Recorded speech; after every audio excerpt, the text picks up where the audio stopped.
Now we got game of the week right here, Devin. Game of the week. Also, Joe Flacco for MVP. Please Det- stop putting Anthony Richardson in the game. Detroit versus Minnesota. Yeah, no, this I feel a lot more shootout.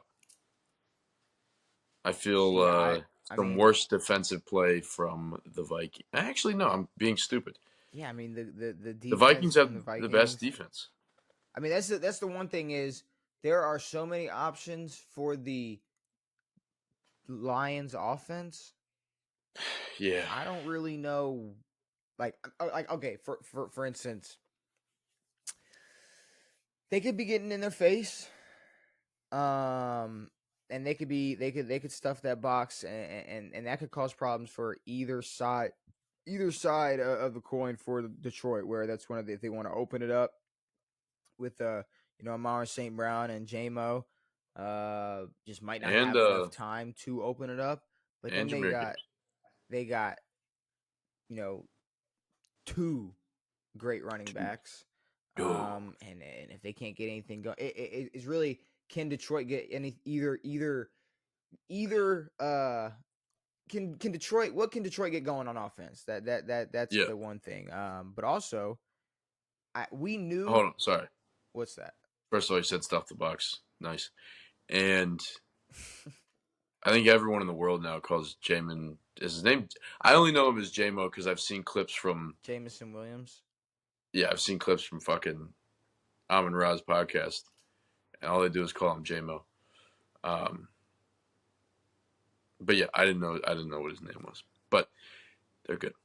But I think we knew what to expect from Detroit coming into the season, and it's the same Yeah. expectations that we still have. And honestly, they look better than we thought they would. This is like the true. This is a true test for both of these fuckers. No, this is a true test for Minnesota, Yes. and they luckily don't have to worry about probably Detroit's biggest piece on defense.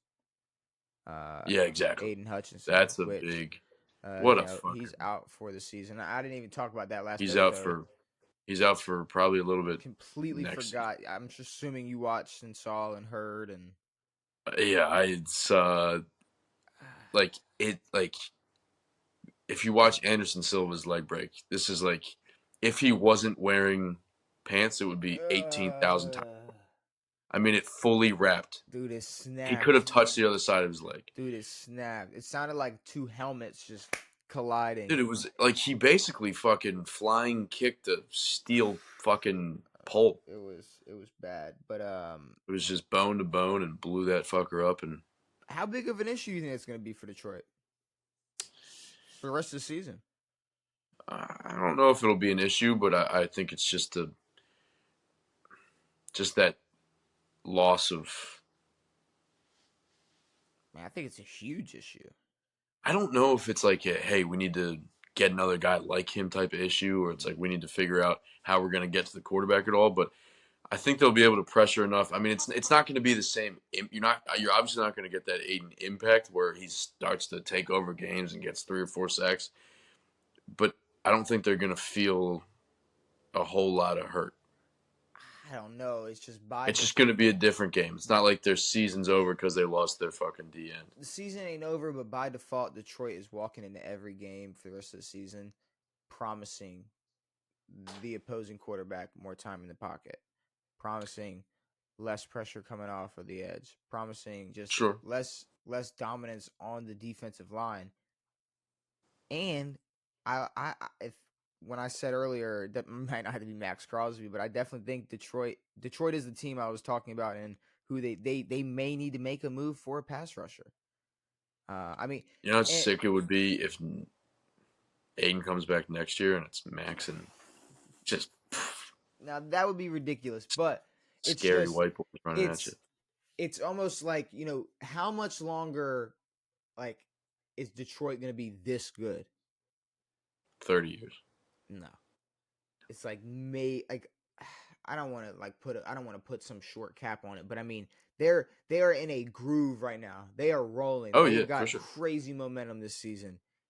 I mean, it's like you can only, like, I was scared of after especially after last year, the hype with the Ravens, it's like, God, it's like, are we gonna go in the next year with the same like hype and momentum, or is like I was you almost Well, you almost get worried when it's like you get so close to that Super Bowl level or just making it to the promised yeah, land, and then when you don't, and you can see how teams will spiral out and not even get close to touching that again for years. sure.